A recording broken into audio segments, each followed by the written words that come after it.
rester fidèles à FM Télévision. Mesdames, Messieurs, c'est l'heure de vous informer. Bienvenue dans ce journal. J'accepte cette lourde responsabilité parce que j'ai un rêve. Cette phrase a été prononcée par l'ancien Premier ministre Augustin Matata Ponyo qui vient d'annoncer sa candidature à la présidentielle de 2023. C'était à l'occasion du lancement de son parti politique Leadership et Gouvernance pour le Développement. On l'écoute dans cet extrait choisi par Patrick Ngou.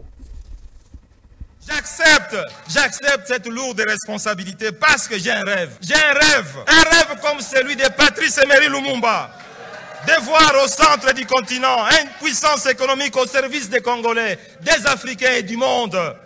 Ce rêve est possible, car le potentiel en ressources naturelles et humaines que nous a légué Dieu est incommensurable. C'est bien ce rêve qui permettra aux Congolais de tirer profit de toutes les ressources minières, de l'air terre arable, du gaz méthane du lac Kivu, des eaux du fleuve Congo, des eaux des rivières, des eaux des lacs, des parcs animaliers, de la forêt équatoriale, des sites d'Inga capables d'électrifier l'ensemble du continent africain. J'accepte cette lourde charge parce que j'ai un rêve. Un rêve comme celui du maréchal Mobutu Sese Seko Kuku-Ngbendu wa Zabanga, de voir au centre du continent africain une puissance militaire capable de sécuriser l'ensemble de la RDC et de contribuer à l'ensemble de la sécurité de la sous-région, voire du continent africain. Ce rêve est aussi possible, chers Congolais. On va changer de chapitre pour parler de la célébration de la journée mondiale de la liberté de la presse, voulais-je dire. En République démocratique du Congo, la manifestation y afférente s'est déroulée à l'hôtel Béatrice où le ministre des Médias a interpellé les journalistes au respect strict de la déontologie. Suivez.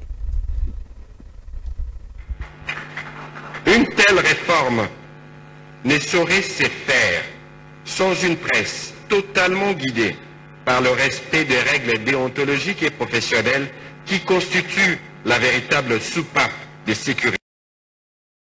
Dénoncer avec la dernière énergie les dérapages constatés il y a quelques jours avec des attaques systématiques et des propos frisant l'injure à l'endroit du président de la République, chef de l'État. Aucune liberté ne devrait s'exercer sans respecter la liberté des autres. J'invite de ce fait les organisations professionnelles et toutes celles qui défendent la promotion et la liberté de la presse à condamner avec moi ces comportements récidivistes et tout autre acte qui dépasse les limites de l'exercice de la profession. C'est aussi cela notre responsabilité. Ce que nous avons décidé de faire pour les médias ne nous a pas été dicté par qui que ce soit. C'est le fruit d'une conviction partagée avec le président de la République, le Premier ministre et tous les membres du gouvernement et d'autres institutions, tous soucieux de l'émergence d'une société véritablement démocratique, où toutes les voix, où qu'elles se trouvent, sont entendues. Et comment se comporte la liberté de la presse pendant l'état de siège? La situation est sans appel dans les Nord Kivu. Selon un journaliste local joint par votre rédaction, c'est difficile de traiter librement l'information, surtout celle liée à la situation sécuritaire. On écoute à ce sujet David Lupemba, joint au téléphone par Patrick Ngour. Le travail du journaliste au Nord Kivu en cette période de l'état des sièges n'est pas facile, particulièrement dans les zones qui constituent encore des poches d'insécurité, Beni, Rutshuru, Nyiragongo et même une partie du territoire de Massissi. Les journalistes sont en tout cas très inquiétés dans l'exercice de leur métier. D'une part par des responsables étatiques, d'autre part par des groupes armés. Plusieurs journalistes ont été interpellés par les services de sécurité dans le territoire de Beni et même dans les territoires de Massissi et Walikale. Ils sont souvent interpellés au niveau de l'ANR, puis auditionnés, bien que relâchés par la suite, et même à l'occasion de la célébration de la liberté, de la journée de la liberté de la presse, c'est 3 mai 2022. l'INPC, section du Nord Kivu, a condamné avec véhémence les pressions et même les tentatives d'émisellement des presses dont sont victimes certains professionnels des médias ici dans la province en cette période de l'état des sièges. L'INPC a également salué la mémoire des journalistes qui ont été tués dans cette partie du pays suite à l'insécurité. Elle a également salué la bravoure, le courage des journalistes qui travaillent dans des conditions très difficiles. On va changer de chapitre. La proposition de loi modifiant et complétant la loi électorale a été jugée recevable au cours de la séance plénière d'hier lundi à l'Assemblée nationale qui a décidé de lever les options avant de l'envoyer en seconde lecture à la Chambre haute du Parlement. Cette décision a été prise après les réponses du G7, initiateur de cette loi. Il s'agit d'une occasion pour les élus du FCC pro-Kabila d'identifier les points qui nécessitent un consensus et qui ont boycotté les plénières consacrées au débat de cette loi.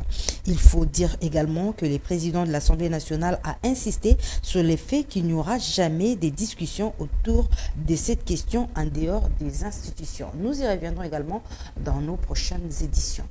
Insécurité à Kinshasa, tapage diurne et nocturne, embouteillage monstre, tracasserie, voilà autant de points et de mots qui caractérisent les quotidiens des Kinois, des sujets qui ont fait l'objet de l'interpellation du ministre provincial de l'Intérieur qui a été face aux députés provinciaux hier lundi. Suivez. Cette situation n'a que trop duré. Il était donc temps pour que le ministre provincial de l'Intérieur, Sécurité et Justice, Didier Tengue-Telito, explique à la représentation provinciale la raison de cette misère que connaît la population quinoise. Armand Ifouketo Kiakanda, initiateur de cette question orale avec débat, n'a pas hésité de relever que son secteur est visiblement géré avec moins de responsabilités.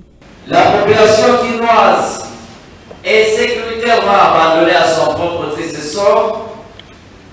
Dès lors que l'insécurité bat son plein, la délinquance juvénile, communément appelée Koulouna, avec tous ses méfaits, perturbe la quiétude des Quinoises et Quinois.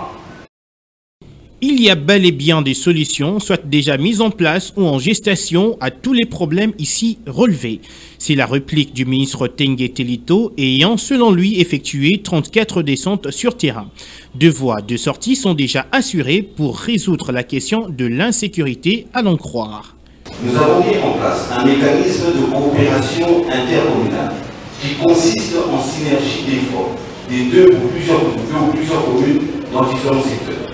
En ce qui concerne la lutte contre la criminalité, certains criminels, lorsqu'ils commettent un fait dans une commune, ils vont se réfugier dans une autre. Ce mécanisme a permis de mettre la main sur un nombre important de délinquants.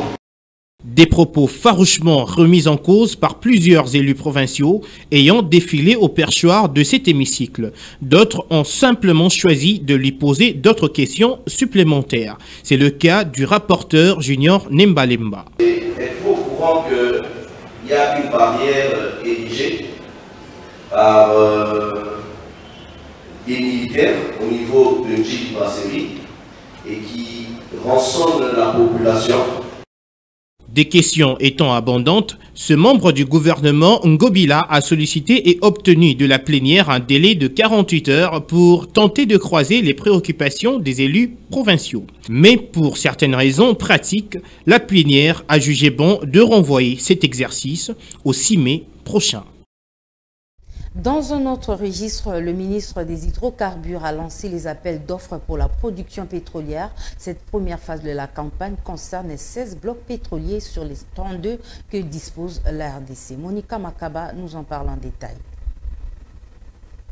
La RDC est l'un des pays riches en pétrole et gaz au monde, avec ses 3 bassins sédimentaires parmi les plus vastes, avec des superficies autour de 6 000 km². Au cours de cette première phase, qui concerne 16 blocs de pétroliers, le ministère des Hydrocarbures a estimé à 22 milliards de barils de pétrole et 66 milliards de mètres carrés de gaz de l'éthane pour ouvrir un nouveau chapitre du gaz pour l'histoire de l'économie du pays. La réservation de la participation à cet appel d'offres, centré sur le pétrole et le gaz congolais, se fait en ligne. en envoyant un courrier au ministère des Hydrocarbures. Avec cet appel d'offres pour l'exploitation de ses ressources pétrolières, la République démocratique du Congo pourra avoir son économie décollée et être placée parmi les grands producteurs de l'or noir du monde. Selon diverses études, la RDC regorge 8 millions de barils par an pour un potentiel de 20 milliards. Actuellement, la production totale du pays est d'environ 28 500 barils par jour. Bien plus que le potentiel pétrolier des rendus du bassin côtier de la RDC, estimé à environ 2 milliards de tonnes en termes de réserves possibles. Comment prévenir la population vivant dans la ville de Mbandaka contre les virus d'Ebola? La question a fait l'objet d'un message de sensibilisation du gouverneur de l'Équateur, M.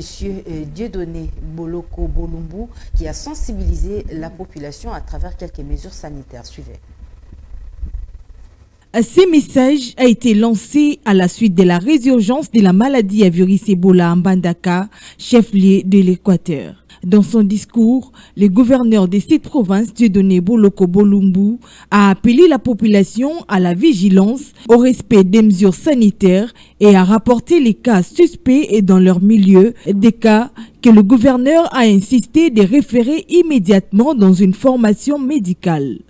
Il a par ailleurs rappelé les différents symptômes que présente une personne atteinte d'Ebola, notamment le maux de tête, la fièvre, la douleur abdominale, les hoquets, le vomissement, la diarrhée, l'éruption cutanée, les yeux rouges et parfois le saignement. Et se transmet par les contacts directs avec les sangs, les urines, le sel, les vomissements, la salive, les spermes, les sécrétions vaginales, la sueur et la manipulation du corps d'un patient atteint ou décédé d'avec, aussi la consommation d'animaux sauvages et domestiques trouvés morts, a-t-il précisé.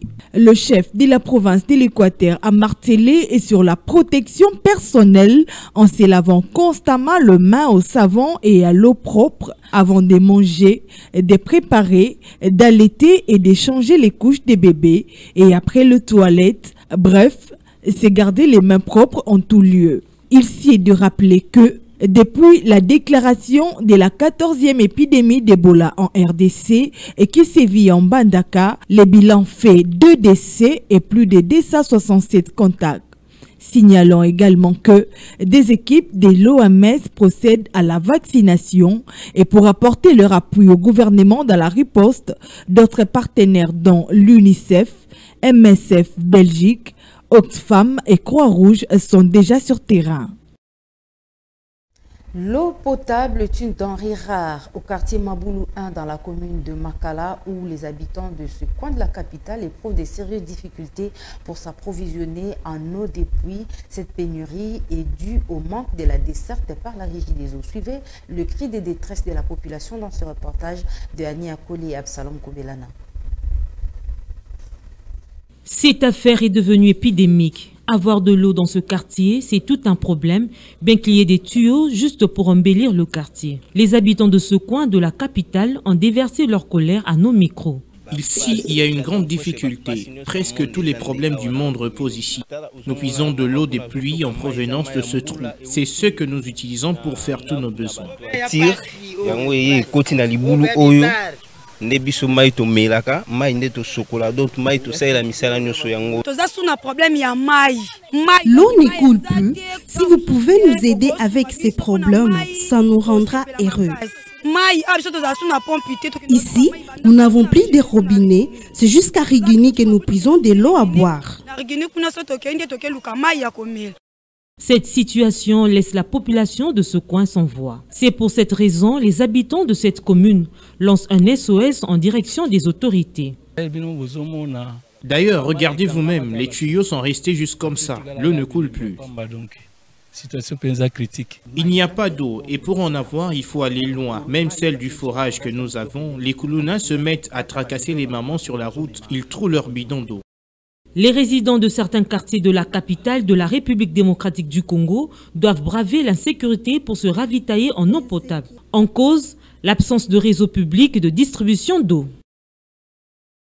Vous le savez, la Pologne et la Bulgarie ne bénéficieront plus du gaz russe. La décision a été annoncée par Moscou et la matière a fait l'objet d'une assemblée extraordinaire convoquée par l'Union européenne. Les ministres de l'énergie de l'espace ont pris part à ces assises. Suivez. Ils ont fait un point sur l'état de préparation de l'Union à de nouvelles coupures potentielles et à un contexte gazier de toute manière d'ores et déjà bouleversé. Jusqu'ici, l'Allemagne a apporté son soutien à la Pologne et à la Grèce à aider sa voisine bulgare, mais les 27 doivent réfléchir sur des mesures plus systématiques pour réduire leur dépendance au gaz russe. Ils se sont donc penchés sur le stockage absolument nécessaire en vue de la prochaine saison hivernale. La ministre polonaise a par exemple affirmé que les réserves polonaises, je cite, seront à 100% de leur capacité pour cet hiver. Fin de citation. Le niveau de remplissage moyen est actuellement de 32%, a indiqué Kadri Simpson, la commissaire européenne à l'énergie.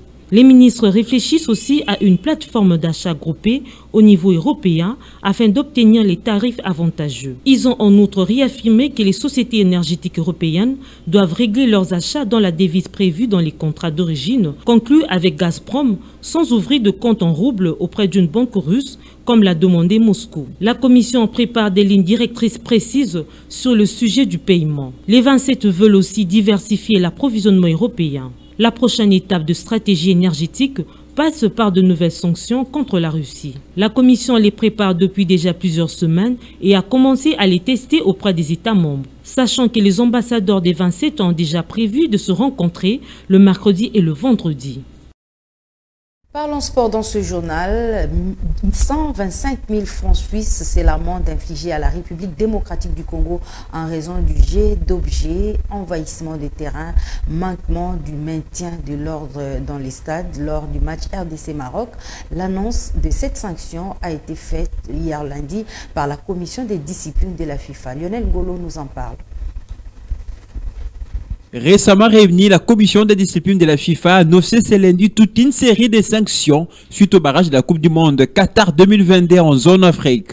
Jet d'objets, envahissement du terrain, manquement au maintien de l'ordre dans le stade et à la mauvaise organisation du match face au Maroc, la RDC est sanctionnée sévèrement des matchs à huis clos et au COP tout de même un total de 125 000 francs suisses d'amende en raison du comportement des supporters lors du match aller au stade de Marseille de la Pentecôte. Même sanction pour les adversaires des Léopards de la RDC, les Marocains qualifiés à la prochaine Coupe du Monde devront eux s'acquitter des 30 000 francs suisses d'amende pour jet de projectiles, utilisation de feux d'artifice et escaliers bloqués lors du match retour. Les sanctions ne s'arrêteront pas là. Il y a aussi le Nigeria qui n'échappe pas à cette mesure de la FIFA après son élimination face au Ghana et un envahissement du terrain qui s'en est suivi et qui a causé tout de même le décès d'un officier de la Confédération africaine de football. Le Nigeria va donc verser une amende de 150 000 francs suisses plus un match à huis clos.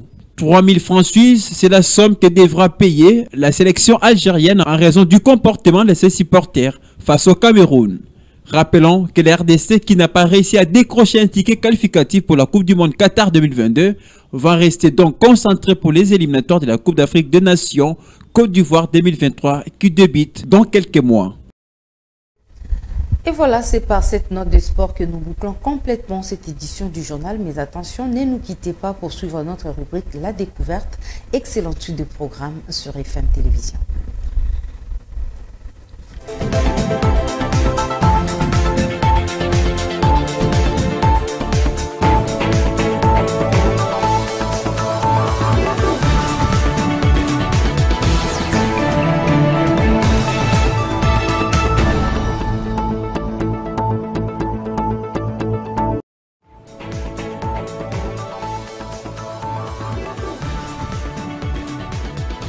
Nous revoici sur ce plateau pour la rubrique La Découverte, la petite école. C'est avec Lionel Ngolo. Bonsoir Lionel. Bonsoir Ridina Zaï, bonsoir à tous. Quel plaisir de vous retrouver, ça fait longtemps sur le plateau de La Découverte. Tout à fait. Quelle est la leçon du jour? Alors je sais que déjà nos téléspectateurs se précipitent pour avoir les stylos et leurs petits carnets pour noter ce qui fera en tout cas l'objet de La Découverte. Ce soir sur FM Télévision, alors on va vous parler du mot sacrifice. Qui par moment nous échappe à notre contrôle, évidemment, nous disons sacrifice. nous mettons et à la place des I. Alors quand nous disons sacrifice, sachez que, chers téléspectateurs, nous sommes dans l'erreur. Les mots se prononcent sacrifice au lieu de sacrifice. Et par la définition, comme on en a l'habitude de retenir que sacrifice est une action par laquelle on offre certaines choses, abandon volontaire de quelque chose. Et moi d'ailleurs, le mot qui va beaucoup plus dans le sens, c'est privation. C'est priver de quelque chose, et c'est aussi un sacrifice qu'on peut faire à quelqu'un d'autre, à un proche. C'est aussi une façon de s'imposer ou d'accepter quelque chose, mais par amour. C'est un peu tout ça de manière ramassée, et qu'on peut expliquer ces mots sacrifice, qui a beaucoup de sens, surtout dans la fraternité, dans l'amitié, etc. Donc beaucoup de choses. Alors pour ce soir, retenez que les mots c'est dit sacrifice et non sacrifice. Ça sera tout, madame Ridinazei, pour la découverte de ce soir. Merci beaucoup Lionel, la leçon est bien comprise. Les téléspectateurs ne diront plus sacrifice, mais ils diront plutôt sacrifice. Voilà. C'est également la fin de cette rubrique, la découverte. Mesdames et messieurs, merci de nous avoir suivis.